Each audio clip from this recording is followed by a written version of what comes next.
Buenas tardes. Comenzamos pues nuestro estudio de hoy sobre el canon de la Sagrada Escritura. En nuestra reunión anterior analizamos el proceso que ha seguido la revelación divina para llegar hasta nosotros. Primero, Cristo encargó a sus apóstoles: vayan por todo el mundo y anuncien el Evangelio a todas las naciones. Es un texto de todos conocido. Segundo, los apóstoles cumplieron este mandato predicando y escribiendo. No solo escribieron, también predicaron. En tercer lugar, encargaron a los fieles que conservaran el depósito revelado de palabra y por escrito, al que hoy llamamos tradición con mayúscula.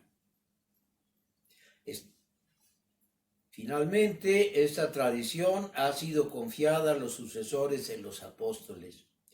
Ellos enseñan e interpretan auténticamente el depósito revelado con la autoridad de Jesucristo. Partiendo de lo que aprendimos en la clase pasada, ahora vamos a describir el desarrollo histórico del canon, que es la lista de los libros inspirados, desde su origen hasta su determinación por el Concilio de Trento en el siglo XVI. El canon nos plantea un problema importante, porque ha sido la causa de las divisiones entre los diferentes grupos cristianos. Y el problema no es difícil de plantear. El problema es cómo podremos identificar a los libros inspirados por Dios para distinguirlos de algunos otros libros que pueden presentarse con las mismas pretensiones. Efectivamente, en la antigüedad aparecieron los famosos libros apócrifos, como el famoso Evangelio de Judas, que fue desenterrado en Egipto y que alcanzó celebridad hace unos 10 años. Dos de mis alumnos escribieron traducciones y comentarios de este Evangelio de Judas, observando con toda razón que no se trata de un libro inspirado, aunque pretende serlo. Puede ser que ustedes lleguen a conocer, porque es mucho más famoso y actual, el Libro de Mormón. El Libro de Mormón también se presenta a sí mismo como un libro revelado. Dicen que el ángel Moroni se le apareció a José Smith y le entregó unas planchas y una especie de lentes con los cuales pudo hacer esa traducción del Libro de Mormón, supuestamente desde el egipcio antiguo, cualquier cosa que signifique egipcio antiguo. Hoy lo andan llevando de casa en casa los seguidores de esa iglesia llamada de Jesucristo y de los santos de los últimos días, y que nosotros conocemos como los mormones. De modo que es un problema actual, cómo distinguir los libros inspirados de los que nomás pretenden serlo. Para resolver este problema tenemos que empezar explicando algunos términos. Canon, con K, es una palabra griega que significa caña. De aquí se deriva la palabra cañón. La misma palabra griega significó también un instrumento de medición. La caña para medir, que funcionaba como una regla empleada por los albañiles y por los matemáticos en el curso de sus trabajos. Canon, con C, en el lenguaje de la Iglesia, viene a ser una regla que nos permite conocer la rectitud o la corrección de algo. Así, en el siglo IV, empezaron a circular los llamados cánones de los apóstoles, que tenían reglas para organizar a la iglesia en ese siglo. Se decía, por ejemplo, cuál era la tarea de los obispos, de los presbíteros, de los diáconos. Se hablaba también de las condiciones para administrar los sacramentos. Y de esos cánones de los apóstoles se fueron desarrollando poco a poco las leyes de la iglesia, que ahora se integran en el Código de Derecho Canónico. El canon bíblico. El que nos interesa a nosotros ahora es una lista de libros que funciona como una regla y nos permite separar los libros que la tradición ha hecho llegar hasta nosotros y que el magisterio nos presenta como revelados. Tengamos presente que la escritura, la tradición y el magisterio son como las personas de la Santísima Trinidad. Buenas tardes, jovencita. Pásale.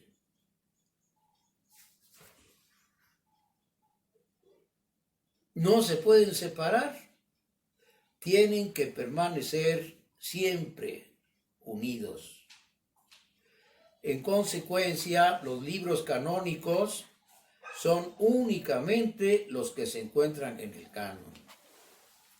Pero estos libros pueden dividirse en dos grupos: los libros protocanónicos y los deuterocanónicos. Protocanónicos, o libros del primer canon, son aquellos que figuraban ya en la lista reconocida por los judíos de Jerusalén.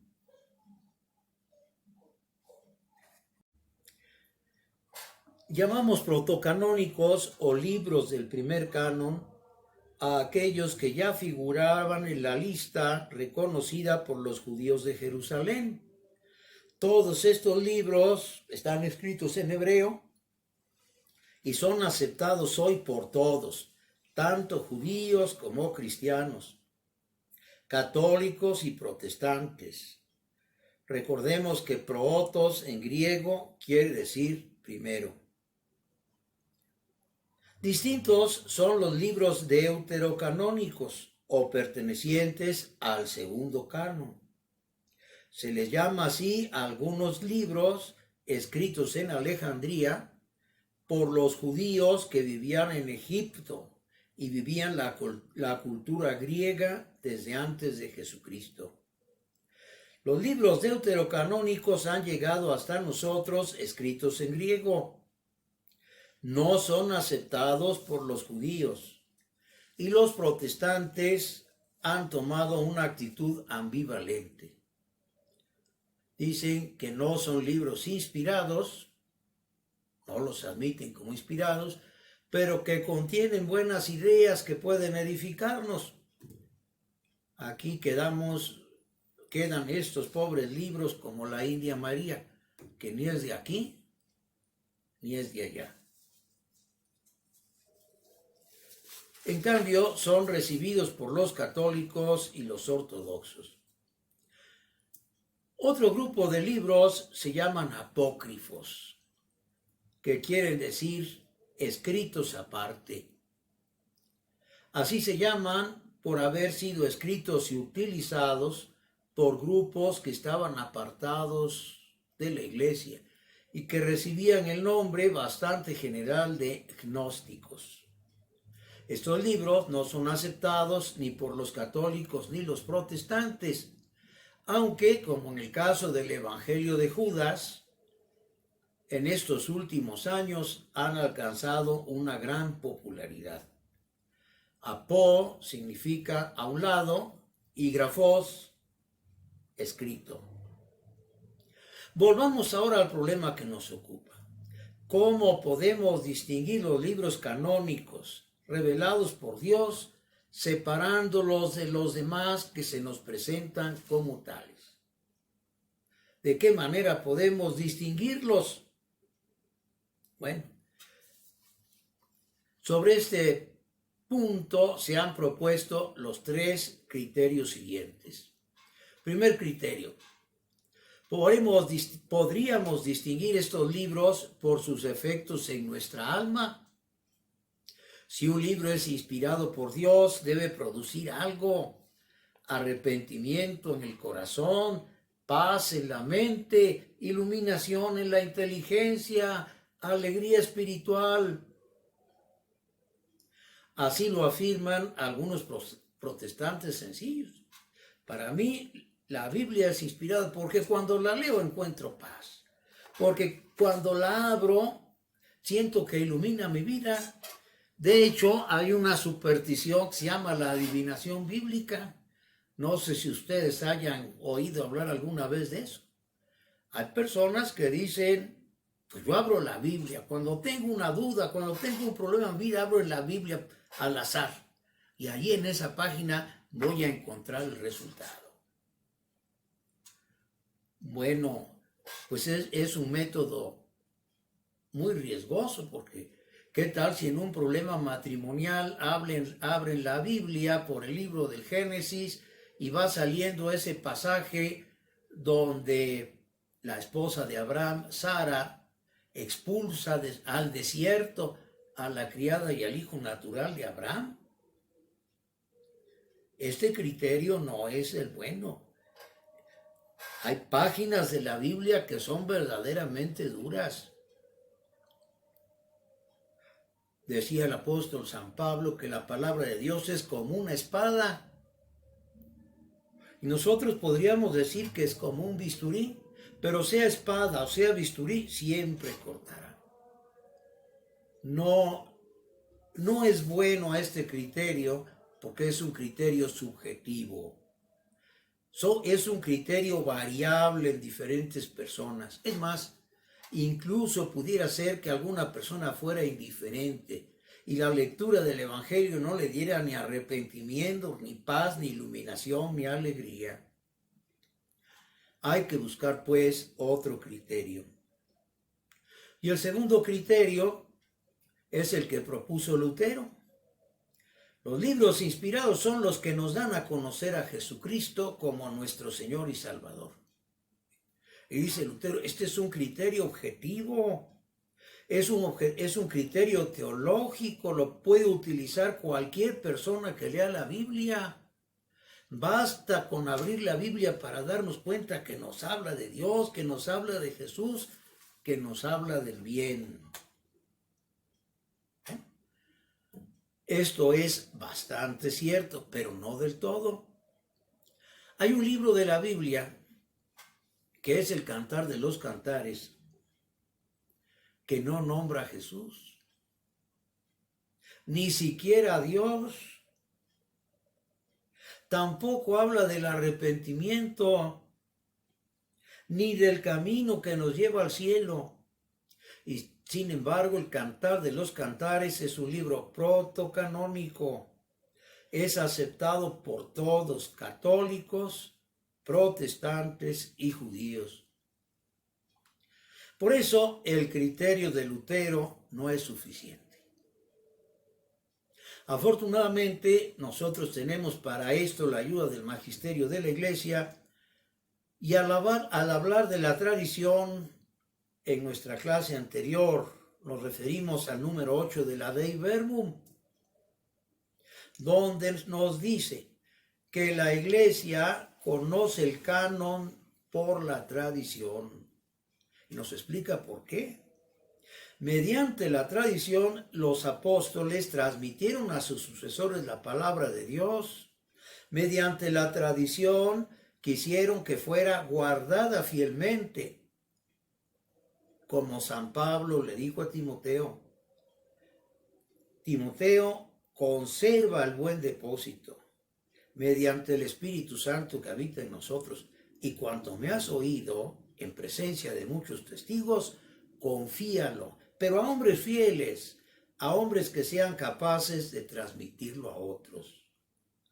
En la segunda carta a Timoteo sale 2 veces este criterio, capítulo 1, versículo 13 y capítulo 2, versículo 2. La tradición, pues, Es el criterio para conocer los libros inspirados.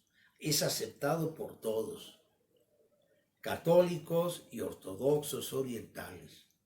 Incluso en los últimos años, la mayor parte de nuestros hermanos separados han reconocido que la tradición es un elemento importantísimo, aunque para ellos no es el único, que permite reconocer los libros inspirados.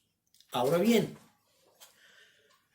como conocemos el canon por la tradición, resulta que tenemos que estudiarlo con mucha calma y siguiendo su cronología. Tenemos que empezar a ver cuál era el canon que tenían los judíos. Tenemos que ver cómo ese canon judío fue transmitido a los cristianos. Después tenemos que ver cómo los apóstoles tomaron ese canon, lo hicieron suyo y después lo transmitieron hasta nosotros. ¿Cómo estuvo eso? En tiempos de Jesucristo, el judaísmo de Palestina tenía un canon dividido en 3 partes que se pueden ver en la Biblia de Jerusalén, en la página 12, numeral romano. ¿Cuáles eran 3 partes? La ley, que nosotros conocemos como Pentateuco, y que comprende los famosos 5 libros: Génesis, Éxodo, Levítico, Números y Deuteronomio. Segunda parte, los profetas. En esta segunda parte de los profetas, los judíos incluyen algunos libros que nosotros consideramos históricos. Por ejemplo, Josué, Jueces, Samuel y Reyes. Y además, dentro de los profetas entran 4 libros proféticos: Isaías, Jeremías, Ezequiel y los 12. Los 12 son los profetas que conocemos como menores, pero reunidos en un solo libro. Lo que para nosotros es un libro, por ejemplo, de Oseas, para los judíos es un capítulo del libro de los 12. ¿Cuál es la última parte? Son los escritos. En esta parte vienen a la cabeza los salmos y después vienen los libros, los sapienciales, como son Proverbios, Eclesiastés, Eclesiástico, hasta allí. Vamos a detenernos ahora en la formación de la parte del libro de la ley, que los judíos llaman la Torá. Se formó por una tradición que comenzó con los códigos legales más antiguos. Todos conocemos la tradición de la revelación del Decálogo en Éxodo 20, del 1 al 7. También en este tiempo se escribió el Código de la Alianza, que comprende los capítulos del 20 al 29, del 20 al 23 del libro del Éxodo, y el Decálogo ritual, que se encuentra en el capítulo 34, del 11 al 26. Estos textos más antiguos se compusieron entre los siglos 12 y 11 antes de Cristo. Después, en el siglo VIII, el sacerdote Gilquías descubrió dentro del templo de Jerusalén un libro de la ley que el Señor había dado a Israel. Este relato se encuentra en el segundo libro de los Reyes, capítulo 22, desde el versículo 3 hasta el final. A juzgar por la reforma religiosa que siguió y que está descrita también en el segundo libro de los Reyes, capítulo 23, del 4 al 14, se trataba del código deuteronomista, contenido en el Deuteronomio en los capítulos del 12 al 26. Más tarde, en el año 400, el sacerdote Esdras trajo un libro de la ley ante la asamblea.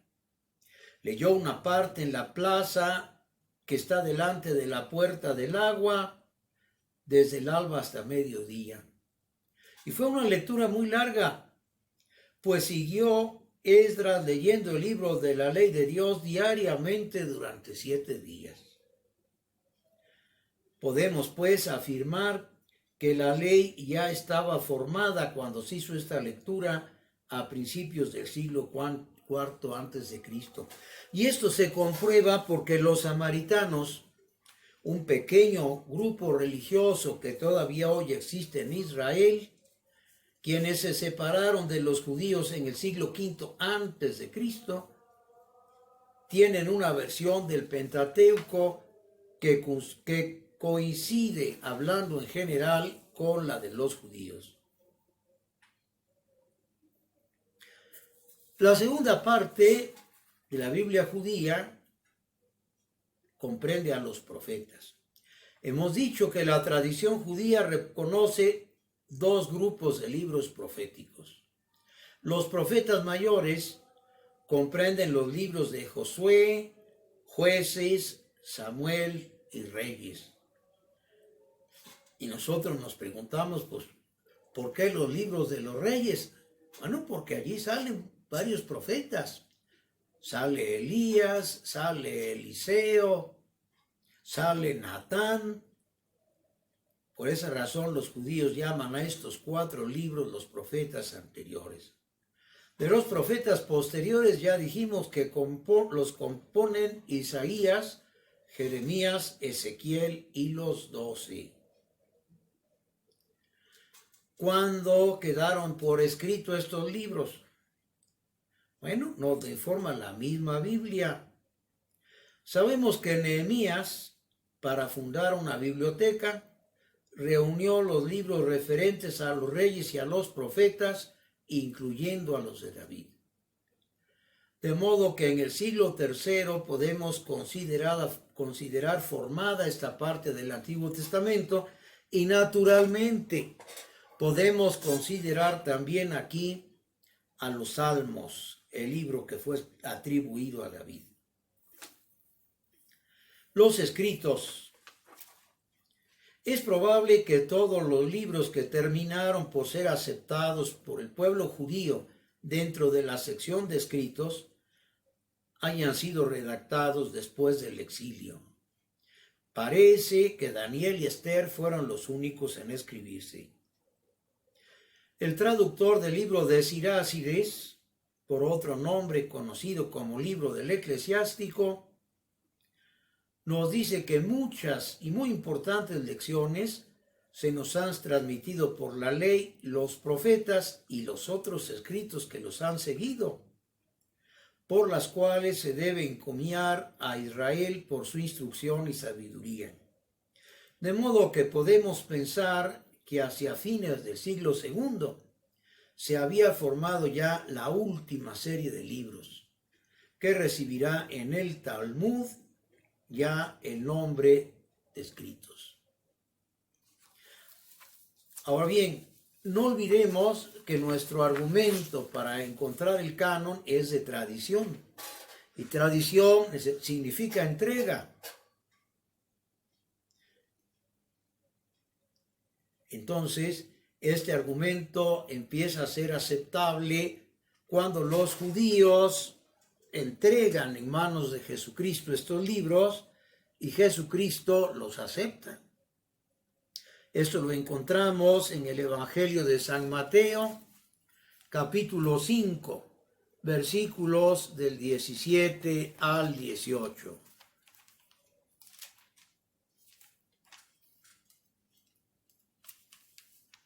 Aquí tenemos la aceptación que hace Jesucristo nuestro Señor de los libros judíos y cómo los hace suyos. Escuchemos. Dice Jesús: no piensen que he venido a abolir la ley y los profetas. No he venido a abolir, sino a dar cumplimiento. Porque les aseguro que el cielo y la tierra pasarán antes que pase una i o un acento de la ley sin que todo esto suceda. Por eso, el que traspase uno de estos mandamientos más pequeños será el más pequeño en el reino de los cielos. Aquí Jesucristo hace totalmente suyos la ley y los profetas. Aquí es donde empezamos a ver cómo funciona este argumento. Más adelante, Jesucristo nuestro Señor hace suyo también el libro de los Salmos. Estando reunidos los fariseos, Jesús les puso este problema. A ver, ¿qué piensan acerca de Cristo? ¿De quién es hijo? Le dicen que de David. Y responde, a ver pues, ¿cómo es que David, movido por el Espíritu, le llama Señor cuando dice, dijo el Señor a mi Señor, siéntate a mi diestra, hasta que ponga a tus enemigos bajo tus pies? Así que si David le llama Señor, ¿cómo puede ser hijo suyo? Y dice el evangelista que nadie pudo contestarle nada, porque tanto sus oyentes como Jesús estaban convencidos que los Salmos, el libro de David con el que empieza esa serie que los judíos llaman escritos, unos y otros estaban conformes con Jesús en que todos estos libros son inspirados. Ya para terminar esta parte de nuestro estudio, antes de pasar al estudio de los deuterocanónicos, podemos ver cómo los apóstoles también hicieron suyos estos libros y los citaron como obras inspiradas por el Espíritu Santo.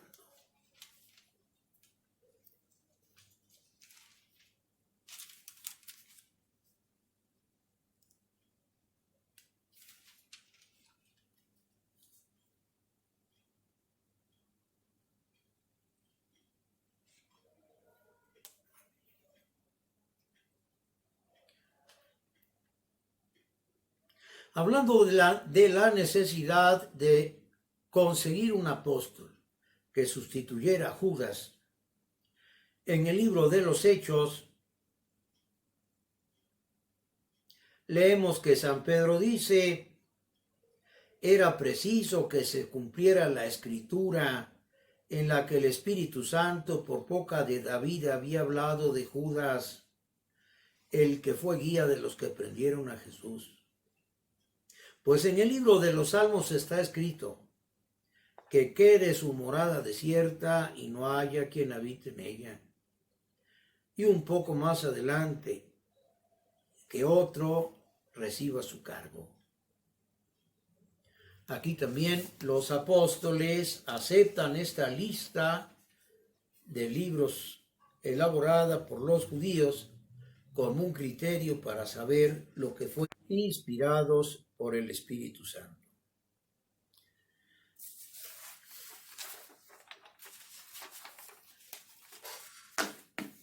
Pasemos ahora a los libros deuterocanónicos. Los judíos, al dispersarse por las diferentes partes del mundo, por entonces conocido, se dirigieron en gran número a la ciudad de Alejandría, llamada así por haber sido fundada por Alejandro Magno con la intención de que fuera la capital de la parte occidental de su imperio, que comprendía Egipto. Era una ciudad cosmopolita, sería parecida el día de hoy a la ciudad de Nueva York, donde vivía gente de diferentes idiomas, pero que tenía una lengua común, el griego llamado koiné, un griego simplificado, muy diferente del que usaba Platón, pero que había servido en Alejandría para hacer de esta ciudad un centro cultural.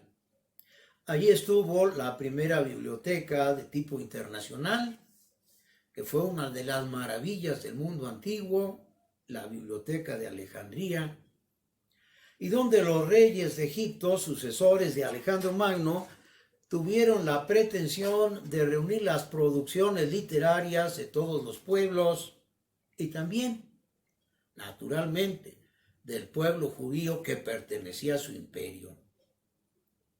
Y entonces se consiguieron las tres partes de la Biblia hebrea y las mandaron traducir al griego. A principios del siglo I antes de Jesucristo, nuestro Señor, ya se habían traducido al griego estos libros sagrados, pero además se habían enriquecido con una serie de trabajos elaborados en Alejandría, con los que los judíos pretendían satisfacer una necesidad muy importante y muy parecida a la que nosotros tenemos. Cuando los hijos de las familias judías empezaron a participar de la cultura alejandrina, pues tuvieron que ir a las escuelas. Pero esas escuelas eran escuelas paganas. Allí les podían hablar y de seguro les hablaban de los mitos griegos, de Homero, incluso de la filosofía más reciente entonces, de Platón y Aristóteles. Pero junto con ello se perdía la cultura hebrea y como parte de la cultura también la religión. Entonces, para completar esos libros que ya habían sido traducidos al griego, los judíos compusieron ya en griego una serie de libros que les voy a leer enseguida y que también los encontramos, pero ahora en la página numeral 13 de la Biblia de Jerusalén. ¿Qué tenían estos libros? Pues en primer lugar el libro de Tobías, los libros de los Macabeos, el libro de la sabiduría y el eclesiástico, así como la carta de Jeremías y dos capítulos, los capítulos 13 y 14 del libro de Daniel fueron escritos en griego. Y ya he dicho por qué. Fueron escritos para dar a conocer a los jóvenes judíos las grandes verdades de su religión que corrían el riesgo de olvidar. Para darnos cuenta de esto podemos recurrir al libro de la sabiduría,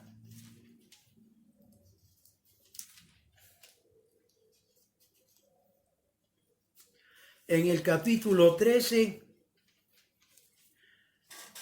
Es un capítulo muy interesante porque nos presenta una prueba de la existencia de Dios basada en la razón. Es un capítulo relativamente poco conocido. Y dice así: son vanos por naturaleza los hombres en quienes hay ignorancia de Dios, porque no son capaces de conocer por las cosas buenas que se ven a aquel que es, ni fijándose en las obras han podido reconocer al artista. En cambio, al fuego, al viento, al aire, a las estrellas, al agua o a las lumbreras del cielo, los llaman dioses y andan creyendo que son señores del mundo. ¿Por qué? Porque cautivados por su belleza los tomaron por dioses, pero tienen que saber cuánto les aventaja el Señor de ellos. Pues si en ellos hay belleza, el autor mismo de la belleza es quien los creó. Y si fue su poder lo que los dejó espantados, dense cuenta cuánto más poderoso puede ser aquel al que los hizo. porque de la grandeza y hermosura de las criaturas se llega por analogía a reconocer al Creador. Obviamente, en el ambiente de Jerusalén no se necesitaba una enseñanza así, pero en el ambiente de la filosofía alejandrina, donde ya había una fuerte crítica a los dioses, sobre todo a los dioses paganos, lo que hacía falta era un empuje a la razón, siempre debilitada por el pecado, para que pudiera levantarse a la contemplación de Dios.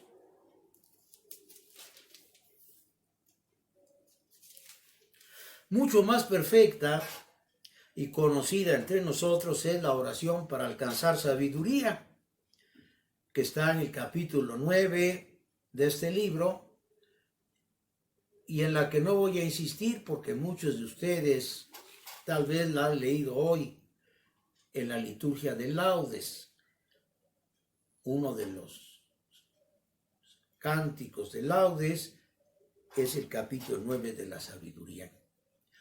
Y con esa idea, pues, los judíos de Alejandría escribieron estos libros en griego para que los pudieran leer sus muchachos, sus jóvenes, los que en aquel entonces empezaban en la escuela su carrera.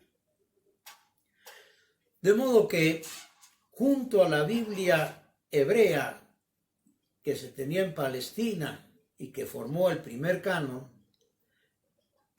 en Alejandría se formó una segunda Biblia, que podemos llamar Biblia alejandrina, pero que recibe el nombre técnico de Biblia Septuaginta o de los 70, porque según una leyenda fue traducida por 70 ancianos, la traducción de los 70.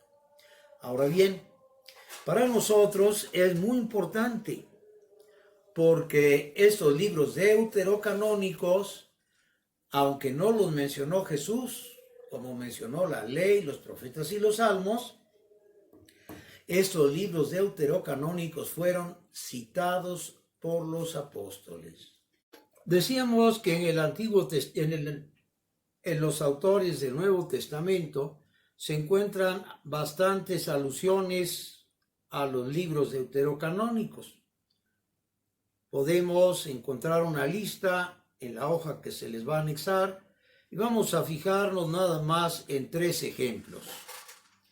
Veamos primero Eclesiástico 5:13. Eclesiástico y Sirácides es lo mismo.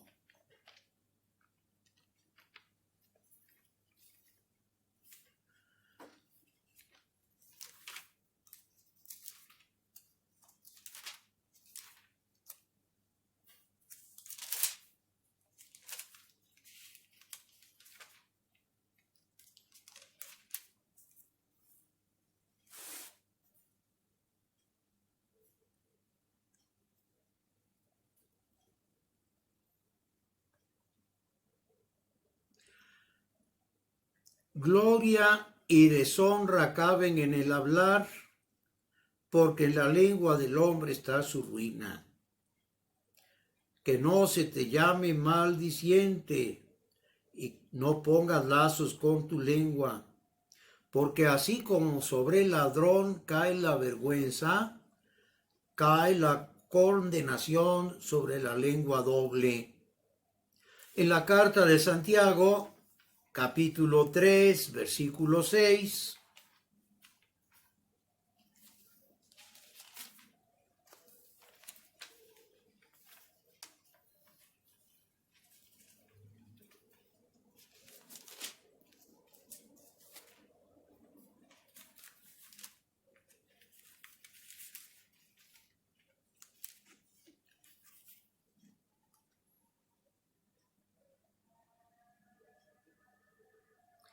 La lengua, aunque es un miembro pequeño, puede gloriarse de grandes cosas.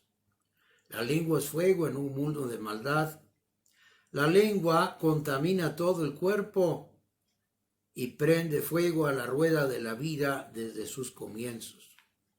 Toda clase de fieras y aves, de reptiles y animales marinos pueden ser domados y de hecho han sido domados por el hombre. Pero cuidado, ningún hombre ha podido dominar su lengua, está llena de veneno. Con relación al segundo libro de los Macabeos, otro de los deuterocanónicos,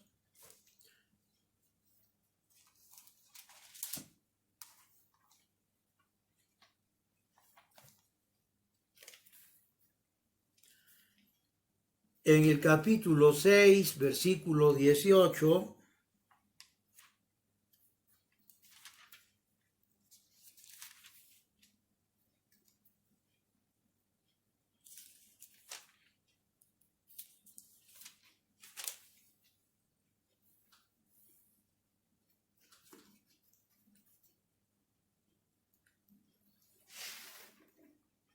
se describe el martirio de Eleazar, uno de los principales escribas, varón de edad avanzada, a quien querían abrir la boca a fuerza para comer carne de puerco. Igualmente se habla también del martirio de los 7 hermanos macabeos, y en el Nuevo Testamento, en la carta a los Hebreos, capítulo 11, versículo 35,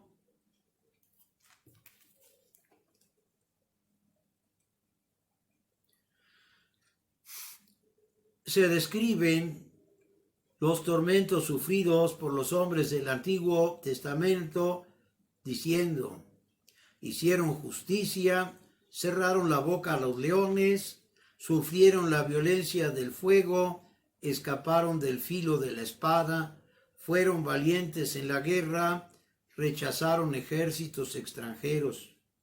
Unos fueron torturados rehusando la liberación porque creían conseguir una resurrección mejor. Otros soportaron burlas, azotes, cadenas y prisiones. Otros fueron apresados, apedreados, aserrados y muertos a espada. Todos oprimidos y maltratados. Es una alusión a todos estos textos que llevamos vistos. Volviéndonos ahora a la sabiduría, volvamos al texto que ya leímos.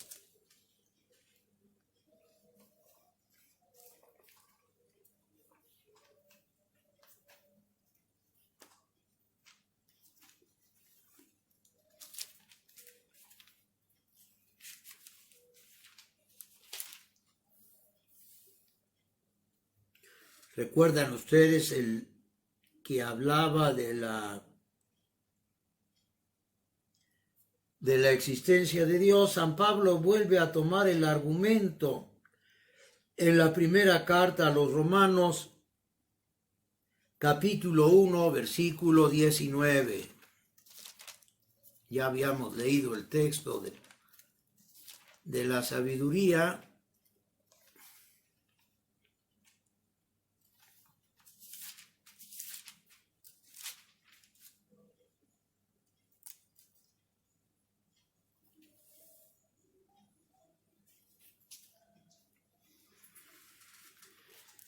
Dice: lo que de Dios se puede conocer está manifiesto. Lo invisible de Dios, desde la creación del mundo, se deja ver a la inteligencia a través de sus obras, su poder eterno y la perfección de su divinidad, de forma que son inexcusables a aquellos que, habiendo conocido a Dios, no lo glorificaron como Dios, no quisieron darles gracias. Antes bien se ofuscaron en sus razonamientos y, jactándose de sabios, se volvieron necios. Por eso cambiaron la gloria de Dios por una representación en forma de hombre corruptible, o de aves, de cuadrúpedos y de reptiles. Vemos pues que es indudable que los apóstoles recibieron en tradición estas obras del Antiguo Testamento que forman parte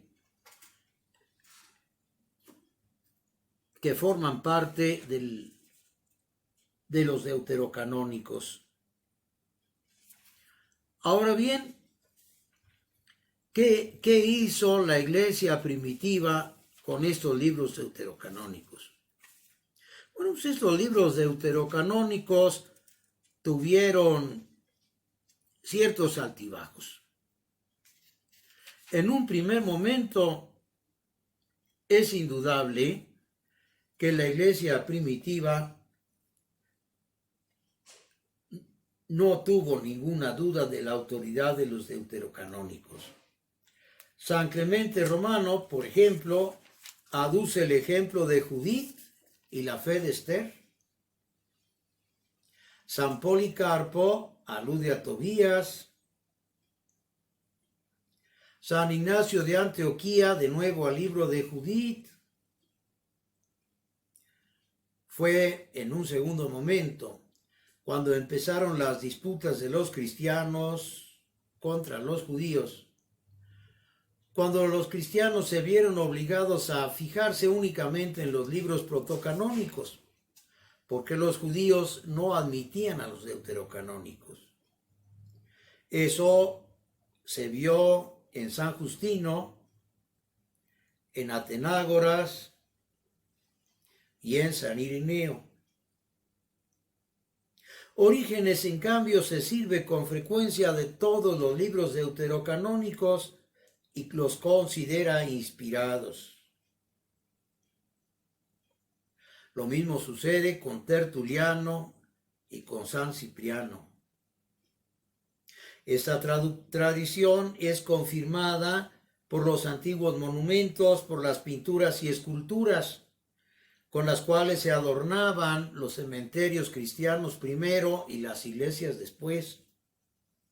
En las pinturas, sobre todo, se representaban hechos y personajes deuterocanónicos.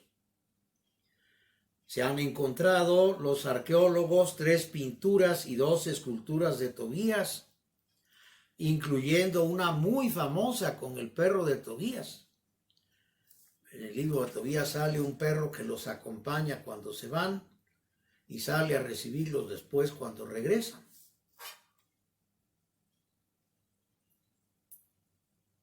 Se representa con más abundancia a los 3 jóvenes del libro de Daniel con los brazos levantados en el horno en ademán de orar. Nada menos que en 17 pinturas y 25 esculturas. Se conserva a Susana en 6 pinturas y 7 esculturas. Se ve con frecuencia a Daniel en el pozo de los leones. ¿Por qué? Porque los cristianos se servían de ambos libros, protocanónicos y deuterocanónicos, y les daban la misma autenticidad. En cambio, a partir del siglo III empezaron a manifestarse dudas sobre los deuterocanónicos. Eran dudas más bien teóricas, porque en la práctica continúan citándose y sirviéndose de ellos como ejemplos morales, casi como escritura sagrada. ¿Qué cosa produjo estas dudas teóricas? En primer lugar, las discusiones con los judíos. Como estos negaban la autoridad de los deuterocanónicos, los padres se veían obligados en sus disputas a valerse no más de los protocanónicos. Esto debió influir sobre los cristianos que empezaron a olvidarse de los deuterocanónicos y luego empezaron a dudar, y estas dudas se fueron extendiendo. Ya Orígenes nos dice que muchos cristianos dudaban de la inspiración de ciertos libros del Antiguo Testamento. Orígenes, por ejemplo, dice que el libro de la sabiduría es escritura, aunque no todos le reconocen la autoridad.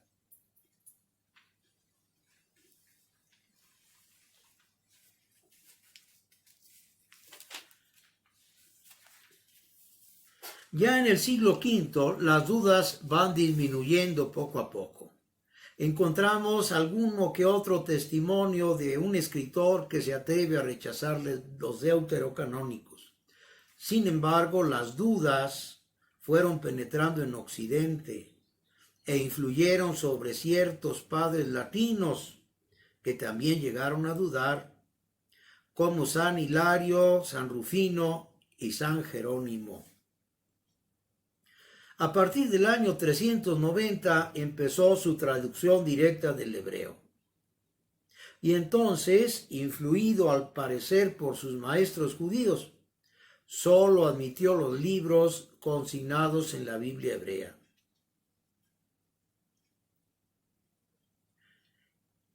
En todos los lugares de sus obras no se muestra tan tajante respecto a los deuterocanónicos. Tradujo, por ejemplo, el libro de Tobías, pero fue a instancia de algunos amigos y no dejó de advertir que los hebreos lo consideraban apócrifo. De igual modo tradujo Judith, después de mucha insistencia por sus amigos.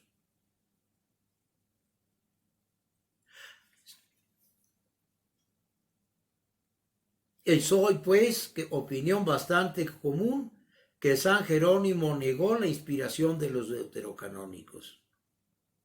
Pero ténganse en cuenta que esta era una opinión suya personal, que nada tenía que ver con la tradición con mayúscula de la Iglesia. En el siglo VI, las dudas acerca de los deuterocanónicos desaparecieron. Se restableció la unanimidad, aunque no faltaron algunos padres de la Iglesia que no quisieron equiparar canónicos y deuterocanónicos. Fue sobre esa base que el magisterio de la Iglesia terminó por desempeñar el papel decisivo en la determinación del canon. La enseñanza tradicional de la Iglesia sobre el canon fue proclamada solemnemente por el Concilio de Florencia, que da el canon completo de los libros sagrados del Antiguo y Nuevo Testamento, incluyendo desde luego los deuterocanónicos. La Iglesia, afirma el Concilio, profesa que el único Dios es el del autor del Antiguo y del Nuevo Testamento, y que bajo inspiración del Espíritu Santo hablaron los santos de uno y otro testamento, cuyos libros recibe y venera. Y finalmente el Concilio Tridentino, para salir al paso de los protestantes, definió el canon de las Sagradas Escrituras el 8 de abril de 1546, cuando afirmó que la Iglesia admite y venera con el mismo piadoso afecto los libros del Antiguo y del Nuevo Testamento, y si alguno no los recibiera, tal como han sido costumbre leerlos en la Iglesia Católica, o si despreciara a ciencia y conciencia estas predichas tradiciones, sea anatema. Encontrarán pues en el anexo también los dos decretos, el del Concilio de Florencia y el del Concilio de Trento. ¿Cuánto tiempo nos queda? Pasamos ahora a una etapa muy importante que en la pedagogía moderna le dicen la retroalimentación. No solamente aprendemos, sino también dudamos. Y si dudamos, preguntamos. Y si preguntamos, aprendemos. Adelante, pues.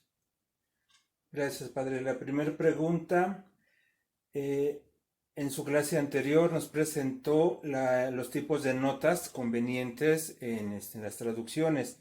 Nos habló de las notas filológicas, notas históricas, notas geográficas, y nos habló de una cuarta, pero no nos dice qué clasificación tiene. Si nos lo puede aclarar, por favor. Con mucho gusto. El cuarto tipo de notas son las notas teológicas. Las notas teológicas nos explican cómo una enseñanza bíblica se acomoda dentro del sistema teológico, pues propio de las diferentes confesiones religiosas. Podemos poner un ejemplo con la famosa redacción del segundo mandamiento, que dice: no tomarás en vano el nombre del Señor tu Dios, porque el Señor tu Dios nunca dejará sin castigo al que toma su nombre en vano. ¿Cómo debemos entender, por ejemplo, dentro de la teología católica, esta prescripción?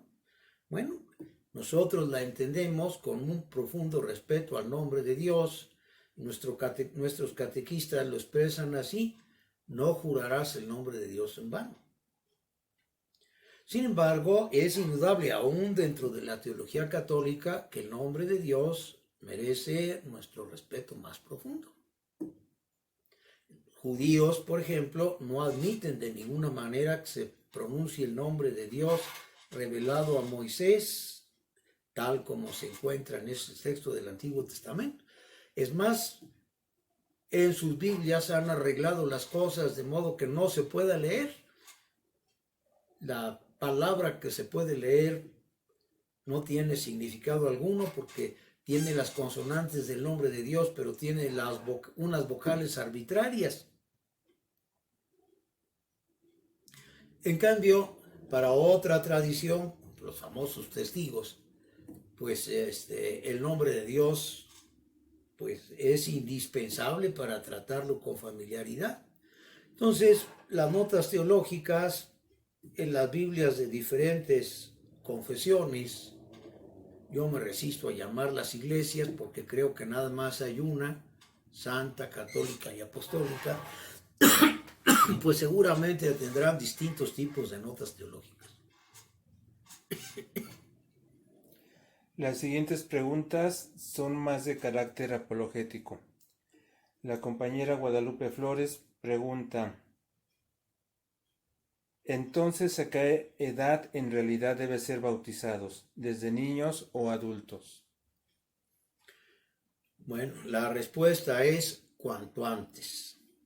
Cuanto antes. Un adulto que no ha sido bautizado, en cuanto cumpla los requisitos de conocimiento que tiene un adulto para acercarse a Jesús, debe ser bautizado. Lo mismo el niño. El niño debe ser bautizado cuanto antes. Tenemos un texto en los Hechos de los Apóstoles que se refiere al bautismo de niños y que puede sernos útil recordar en este momento para que nos demos cuenta que la edad del bautismo tiene que responder a las distintas circunstancias de las personas.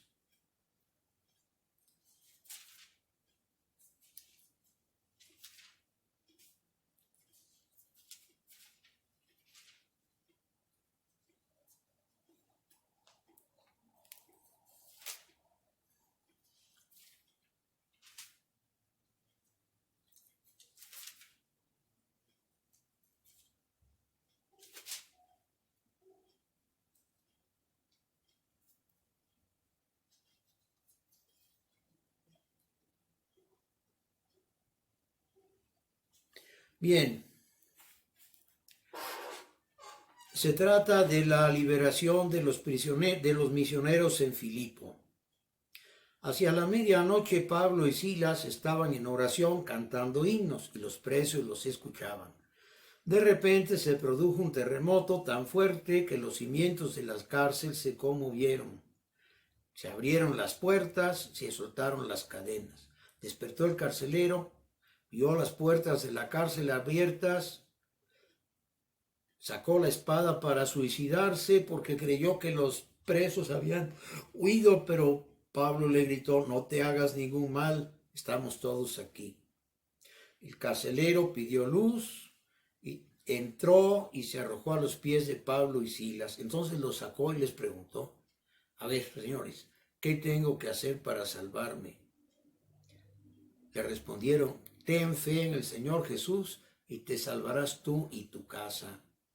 Y en ese momento le anunciaron la palabra del Señor, hoy diríamos el querigma, a él y a todos los de su casa. Recibió el bautismo con todos los suyos, les hizo subir a su casa, les preparó la mesa y se alegró con toda su familia por haber creído en el Señor. Aquí lo notable es que el bautismo fue del carcelero y los de su casa. Es decir, chicos, todos los de su casa son chicos y grandes. Allí se bautizaron todos, cuanto antes, porque el bautismo es necesario para la salvación. Gracias. También de la compañera Guadalupe Flores, la siguiente pregunta: ¿qué pasa con los hermanos separados en la parte espiritual y de su ser después de perder los sacramentos?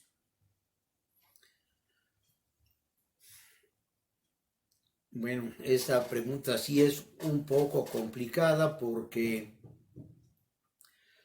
Dios quiere que todos los hombres se salven y lleguen a conocer la verdad. Y como Dios quiere que todos los hombres se salven, pues a todos les da la oportunidad de acercarse, aunque sea un poquito, a la verdad.